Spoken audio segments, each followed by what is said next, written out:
Merhaba arkadaşlar, kanalıma hoş geldiniz.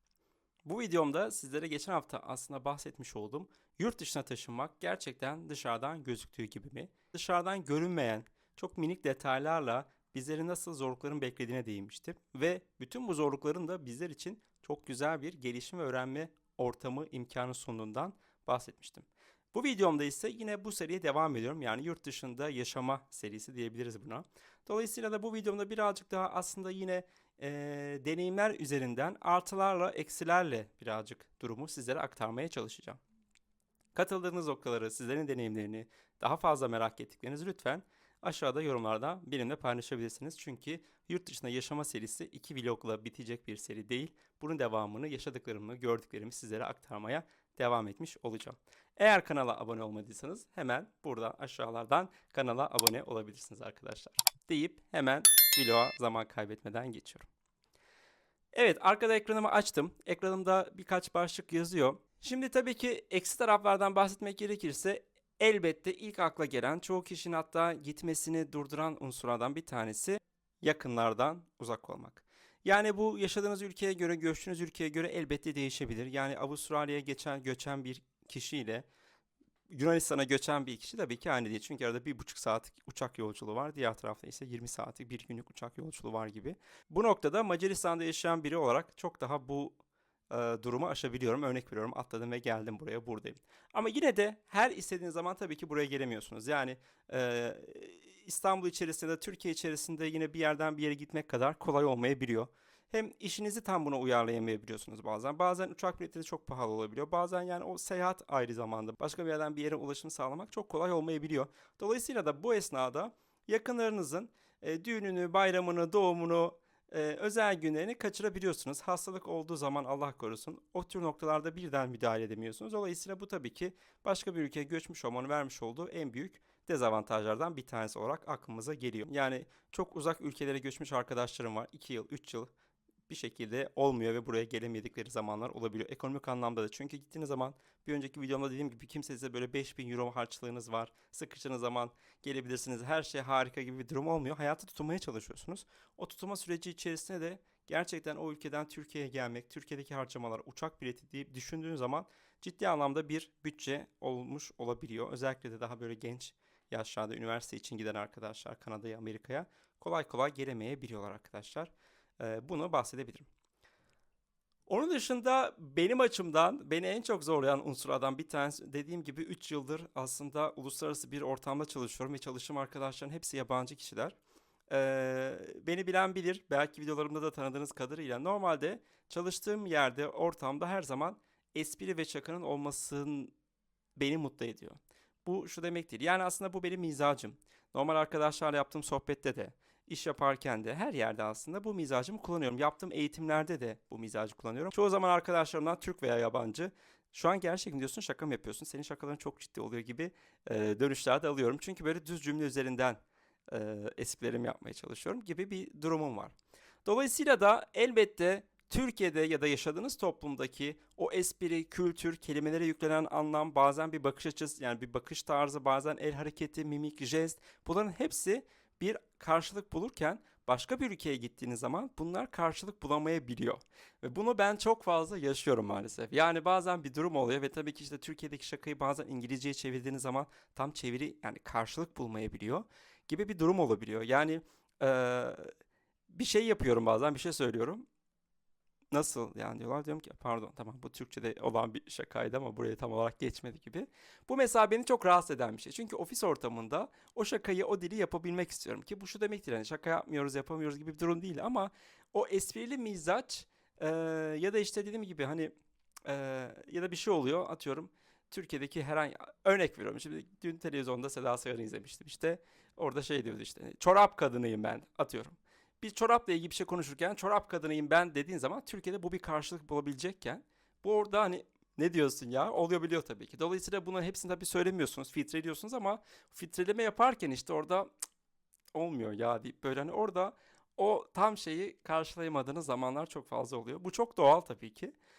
Ve oranın o kültürünü, işte yapısını, gündemini takip ederek ondaki kişiler gibi olabilmek de tabii ki çok ciddi bir zaman gerektiriyor. Aynı zamanda da dil becerisi gerektiriyor arkadaşlar.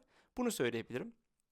Veya hani bu sadece şakalardan değil, yeme içme kültüründe bile farklılıklar olabiliyor. Yani örnek veriyorum, Fransa'da yaşadığım süre içerisinde kahvaltıda beyaz peynir veya diğer işte kaşar vesaire bizim için çok kıymetli. Ya da benim için çok kıymetli. Ya da yeşil zeytin, siyah zeytin bizim kahvaltılarımızın baş kahramanları. Orada yeşil zeytin yediğimi gördükleri zaman, peyniri yediğimi gördükleri zaman böyle hareketlere giriyorlar böyle. O da tabii ki özellikle Fransızlarda bu şey çok fazla. Yani hani onlar için normal olmayan bir şey normal değildir gibi bir yaklaşımları var.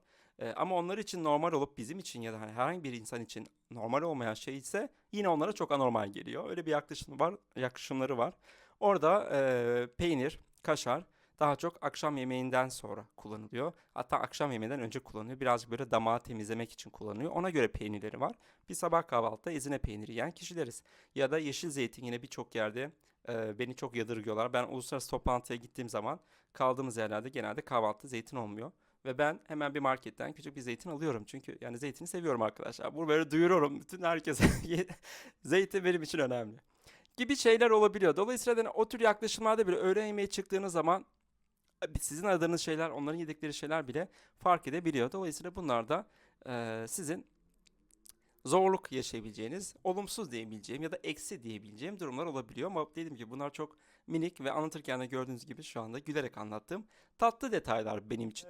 Onun dışında eksi tarafa gelecek olursak şunu söyleyebilirim. Şimdi örnek veriyorum. Biriyle tanıştığınız zaman hangi şehirde yaşadığını soruyorsunuz. Ne bileyim nereli olduğunu soruyorsunuz. Kaç yaşında olduğunu soruyorsunuz. Hangi üniversiteden hangi bölümden mezun olduğunu soruyorsunuz. Nerelerde ne işler yapmış soruyorsunuz. Bunları bilgiler edildikten sonra o kişiyle ilgili zihninizde sizin bir şey oluşuyor. Aa çok iyi bir üniversiteden mezun olmuş. Aa şu şehirden gelmiş. Aa demek şuranın aksanı konuşuyor olabilir. Ya da işte aa şuralarda çalışmış, şuralarda staj yapmış. Çok güzel bir şey oluşuyor. Ama yurt dışına gittiğiniz zaman ne şehre dair bilgileri var, ne okuduğunuz üniversiteye dair bilgileri var, ne çalıştığınız, staj yaptığınız yerler ya da herhangi bir eğitim almışsınız, deneyim almışsınız. Dolayısıyla o kurumlar, o kişilerle ilgili bir bilgileri yok. Yani siz o kişiye örnek veriyorum işte. Ajda Pekkan benim de halam dediğiniz zaman okey der. Hani Ajda Pekkan kim bilmiyorlar ama Türkiye'de neden bunu söyledim bilmiyorum. Ajda Pekkan aklıma geldi. Hani anlatabiliyor muyum? Bir şeyle ya da işte atıyorum işte Boğaziçi'nde okudum. Marmara Üniversitesi'nde okudum. Mimar Sinan'da okudum. Bilmem işte ne bileyim Trabzon'da okudum. Hani bunların hepsi den bir muhabbet doğabilir. Trabzon'da okudum diyen bir kişiye nasıl beğendin mi? Trabzon insanı nasıldı? İşte deniz senin yaşadığın şehirde yok ama okuduğun şehirde vardı gibi bir sürü şey konuşabilirsiniz. Ama yurt dışındaysanız dolayısıyla burayı bilmeyen kişiler oldukları için bunların hepsi böyle bir boşluk oluyor onlar için. Dolayısıyla da burada sahip olmuş olduğunuz bu deneyimler, beceriler, kişisel veya işte doğuştan gelen, ailenizden gelen bütün bu unsurlar orada sıfırlanıyor arkadaşlar. Dolayısıyla bu da ciddi anlamda zorluk oluşturabiliyor zaman zaman. Özellikle iş için oradaysanız. Yani burada biriyle konuştuğunuz zaman örnek veriyorum mülakatta. Okulunuzdan bahsedebilirsiniz, bir üniversite hocasından bahsedebilirsiniz. İşte İlber Ortaylı'dan ders aldım demek. Burada çok ciddi bir karşılık bulabilecekken Avrupa'da İlber Ortaylı'dan ders aldım demek. Hani kim bu hoca? Tabii ki İlber Ortaylı bilinen bir hoca olabilir branşınıza göre ama genelleme olarak söylüyorum bunu. Dolayısıyla bu da eksi yanlardan bir tanesi diyebilirim. Orada sıfırsınız. Orada okudunuz, orada çalıştınız, orada yapmış olduğunuz deneyimlerle bu sefer orada var olmaya gayret ediyorsunuz. Dolayısıyla orada işte bir okulda atıyorum 4 günlük bir programa katılmış olmanız orada daha ciddi bir karşılık bulurken burada 6 yıl bir üniversitede okumuş olmanız, master yapmanız o üniversitenin nezdinde söylüyorum bir karşılık bulamayabiliyor. Ha ne oluyor? Master yapmış, lisans diploması var, şu alanlarda çalışmış gibi deneyiminize istinaden bir e, bakış açısı olmuş olabiliyor. Bu da bence birazcık eksi, birazcık hatta zaman zaman çok fazla eksi durum olabiliyor. Eğer kariyer anlamında orada bir inşa süreciniz varsa. Şimdi birazcık artılara geleceğim bu videomda. Artılar da yine çok fazla sayılabilir. Eksiler de sayılabilir ama sadece böyle hani olumsuz olumsuz gitmek istemedim. Bahsetmiş olduğum bütün bu unsurlar yani oturup şu anda size Fransa'da yaşadığım farklı deneyimler, gözlemlerimi anlatacak olsam ya da ne bileyim Macaristan'da ya da başka arkadaşlarla yaşadım. Sadece Fransa değil. Fransa'da başka insanlarla da kaldığım dönemler oluyor. Asyalılarla, Tayvanlılarla 4,5 ay gece gündüz beraber yaşadığım bir süreç vardı. Orası daha da farklı bir kültür. İnanışlar farklı, günlük yaşam şekli farklı, uyanış saatleri farklı, uyku saatleri farklı. Yani hani baktığınız zaman şurada Avrupa'da bile İtalya'dayken gün içerisinde işte İspanya'dayken Fransa'da siesta dedik ya. Yani gün içerisinde mağazalar, marketler, restoranlar kapalı. Ve yemek yemiyorsunuz yani. Şurada aslında uçağa bindiğiniz zaman 2 saat uzaklıkta bir yerden bahsediyorum. Veya yine akşam 6'dan sonra her yerin kapalı olması ama işte Akdeniz ülkelerine gittiğiniz zaman gece 12'de 1'de çok rahat yemek yerleri bulabiliyorsunuz. Ya da işte kahvaltıda zeytin yenmezken bir yerde kahvaltıda zeytin yeniyor gibi bir sürü şey var arkadaşlar. Dolayısıyla da farklı insanlarla bir arada olmak, onların yani siz de onlara çok şey katıyorsunuz elbette. Yani kahvaltıda zeytin yenebildiğini göstermiş olabiliyorsunuz.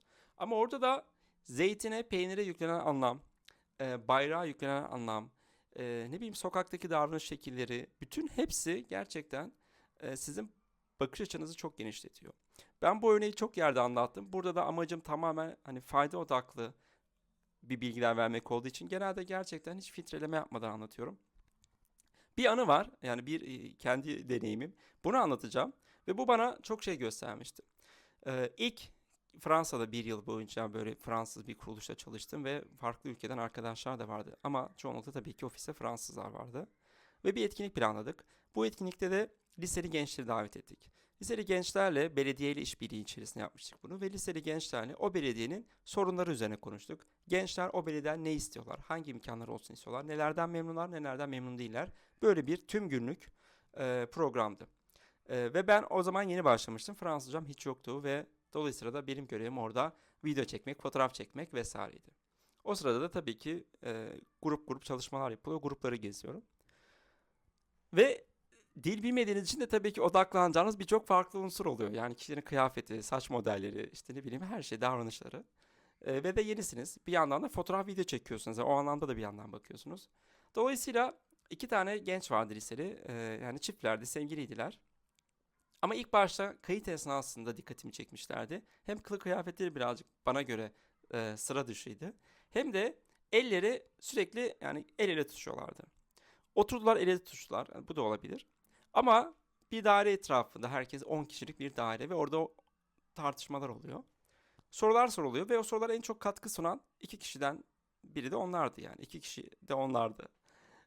Ama hani bir şey anlatırken masanın üzerinde bir şey göstermeleri gerekiyor. O esnada bile böyle elleri tutuşmuş şekilde hani o eller hiçbir zaman çözülmüyor. Hani bir şey anlatacaksın, bir şey göstereceksin. O eller hep hani birisi erkeğin eli, birisi kızın eli bu şekilde hareket ediyordu.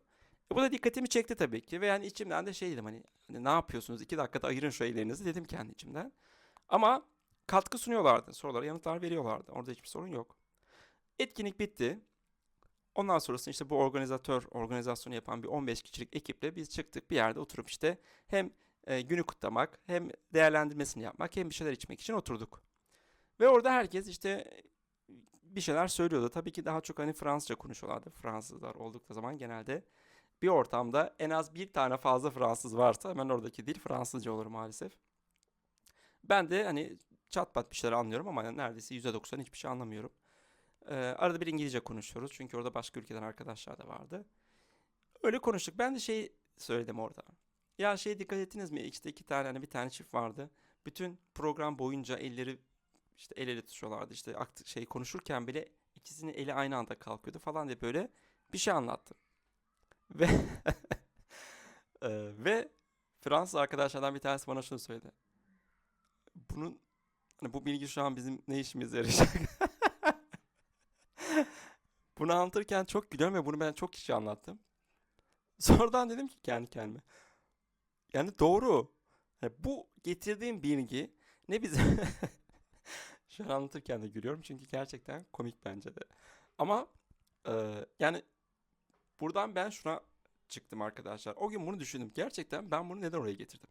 Çünkü yaşadığım ve yetiştiğim toplum, şu an yani Türkiye'deki toplumda böyle bir şey dikkat çeker. Ve bunun tabiri caizse yani dedikodusunu aslında ben oraya götürdüm. Yani orada bizim programımızın artısı, eksisi, neyi hatalı yaptık, neyi doğru yaptık, nereden eleştiri alabiliriz, neyi gözlemledim kısmında odaklanmışken ben orada iki kişinin program boyunca ele tutmuş olması ve her şeyde böyle eliyle şey hani ne derler aktarmaya çalışmaları. Aslında el ele tutmalarına tabii ki hiçbir sıkıntı yok ama hani orada programa bir şeyler sorulurken de daha zorlanıyorlar gibi geliyordu bana ama bunun oraya getirilecek bir noktası olmadığını onlardan aldım ve ondan sonrasında konu kapandı. Başka bir şeyler konuşmaya başladık ama ben de konu kapanmadı çünkü düşündüm. Neden ben o kadar şey varken onu getirdim oraya? Bir tabii dil bilmediğim için olabilir konuştuklarını anlamadım ama yine de dil bilinse dahi çok objektif oluyorum. Yani yaşadığımız toplumda Böyle bir şey olduğu takdirde bu bir dedikodu malzemesidir. Ve bizler bu tür şeyleri seviyoruz. Yani dedikodu toplamayı seviyoruz. Bu şey demek değil yani Türkler çok dedikodu... Hayır, her yerde dedikodu seviliyor. Yani bu insan yapısında olan bir şey. Ve oradan da şuraya geldim esasında. Oradaki genç gerektiği katkıyı sundu mu? Sundu. El ele ya da baş başa her neyse ama oraya geliş amacını karşıladı mı? Karşıladı. Bizim gençlerden almak istediğimiz verileri bize verdi mi? Verdi. Dolayısıyla hiçbir sorun yok.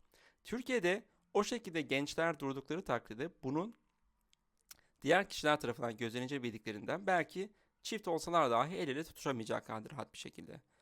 Veya kendi fikirlerini istedikleri gibi aktaramayacaklar. Çünkü işte acaba o ne diyor, bu ne diyor gibi bir çekince bizde oluyor maalesef.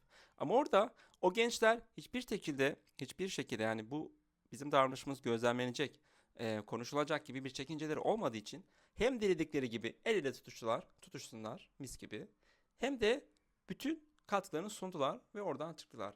Dolayısıyla aslında bu bizim iş yapış şeklimizi bir programa katıldığımız zaman ya da herhangi bir yerde fikrimizi belirtme, hal hareketimize dikkat etme, kılık kıyafetimize dikkat etme gibi bir sürü şeyi aslında bende çağrıştırdı ve bunlara takılmamamız gerektiğini gerçekten çok güzel bir şekilde öğretti bana.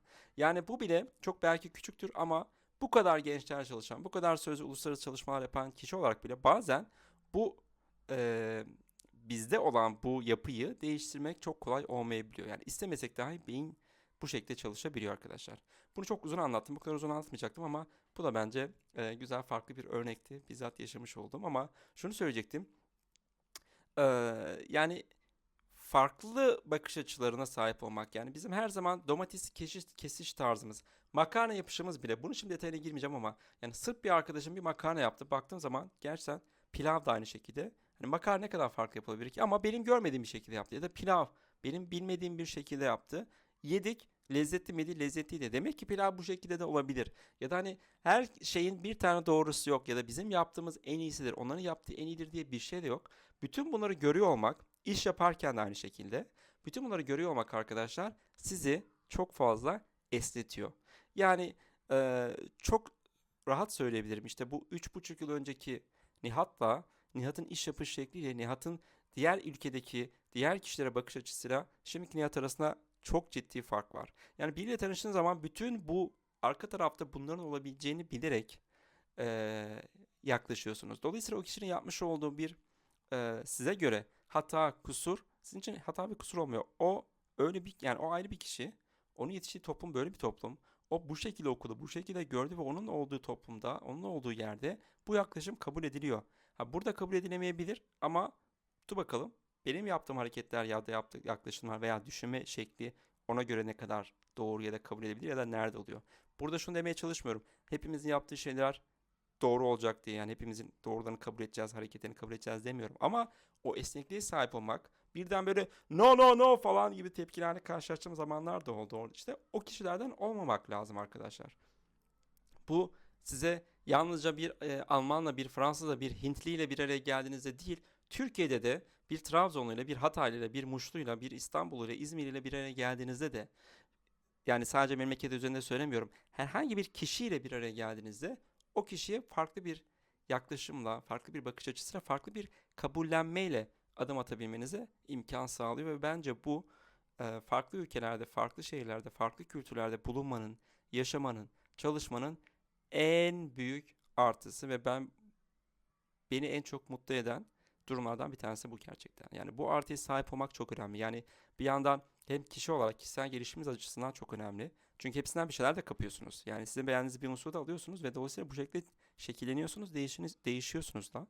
Ve bir yandan da hep şey diyoruz işte globalleşen dünyada. Yani hepimiz internetten bir tıkla bir anda İtalya, İspanya, Almanya, Hindistan, ne bileyim işte Japonya, çok farklı Meksika, farklı kıtalar, farklı zaman dilimindeki şeyleri görebiliyoruz, okuyabiliyoruz, açıp izleyebiliyoruz, konuşabiliyoruz. Dolayısıyla da e, bunlara açık olmak çok kıymetli arkadaşlar. İş yaparken, iş kurarken, okurken bütün bunları zihnimizde yani bu fark etmeden filtreleyerek olan şeyler ama işte düşünme şeklimizi bu anlamda değiştiriyor, olumlu anlamda etkiliyor.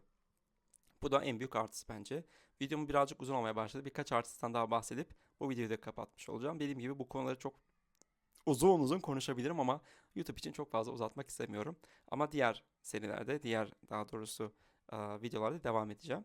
Diğer bir artıya geldik. Yani tabii ki bu da bir kaçınılmaz. Çoğumuzun başka bir ülkeye gitmesindeki amaçlardan bir tanesi kariyer inşa etmek, kariyerimizi geliştirmek. Bu uzun süreli olabilir, kısa süreli olabilir. Kimisi ekonomik sebeplerden gider, kimisi hepimizin motivasyonu farklı, kimisi e, başka Türkiye'de ya da yaşadığı toplumda bulamadığı özgürlükleri başka yerde bulmak için gider. Kimisi işte kariyerini inşa edeyim der gider. Kimisi sağlıkla ilgili bir şey vardır gider. Kimisi birisine küser, hayatın aşkına küser, başka bir ülkeye gitmek ister oraya gider gibi bir sürü sebepler var arkadaşlar.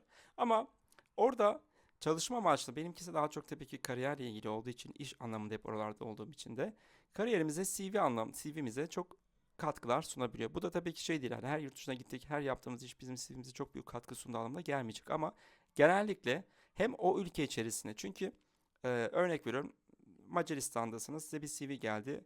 Nihat Türk Macaristan'da yaşıyor şu işlerde çalışmış falan. Oradayken de oradaki kişilere de şunu söylüyorsunuz aslında. Bakın ben kendi ülkemden başka bir ülkeye geldim. Bilmem ne kadar zaman şu kurumlarda çalıştım. Bu kişi demek ki başka bir ülkeye adapte olabiliyor.